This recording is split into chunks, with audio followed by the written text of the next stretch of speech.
The scout was in the principal's office pitching the high school principal about casting non-actors. And a certain kid was waiting outside the principal's office. Who had been there quite often. And when they walked out, the principal said, well, you can start with this kid here.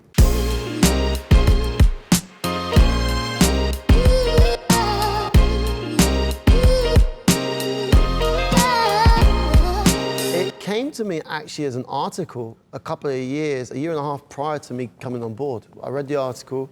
I was asked if I was interested in acquiring the rights. I thought the story was fascinating, but I couldn't actually see a movie that I connected to emotionally in it. Though the facts of the informant story, the FBI story, and the drug dealer story were pretty incredible and unique. It's the father and son relationship that struck a personal chord with me, and that's what made me pursue it. This is a man who was born ill-equipped. He wasn't born into a situation that he could really take advantage of. It was at a time when the American dream was really fading.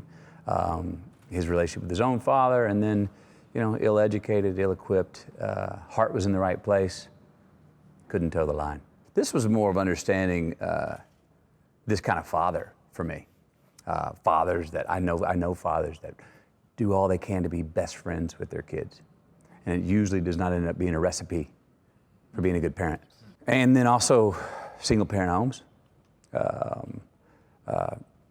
People and families all together, a lot of them in poverty, stuck in the middle, stuck between a bullet and a target, you know, living off nostalgia of the past, just reciting that over and over just to stay in the game and get up every day, and, you know, getting some energy off of the hopes and dreams of the future, therefore being stagnant in the present.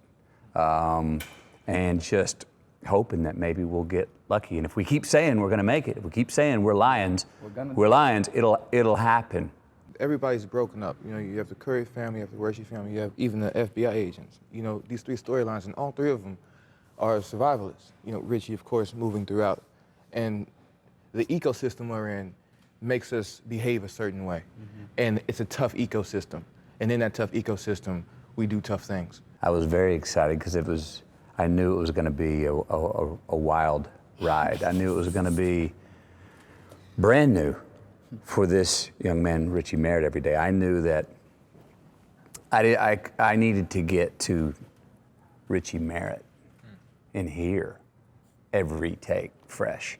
You know, actors, we do it, and we do our best to make it fresh like it's the first time every time, but we know where our mark is. We know certain things, you know when someone's covered.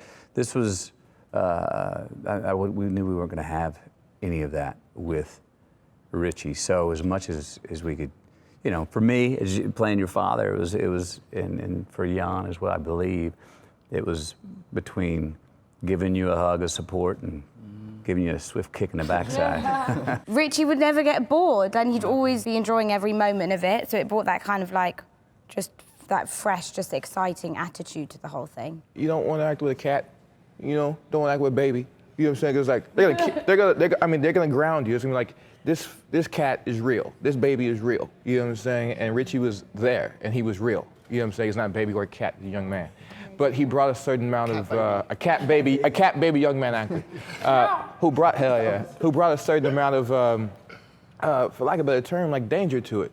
You know, you had no idea what he's gonna do. You know, if I scream at him, if I jump in his face, he may not move. You know what I'm saying? Like, it's not scripted. Nothing was scripted with him. And that's a great joy for an actor, because you kind of want that spontaneity. What was your reaction when you found out your father was gonna be Matthew McConaughey?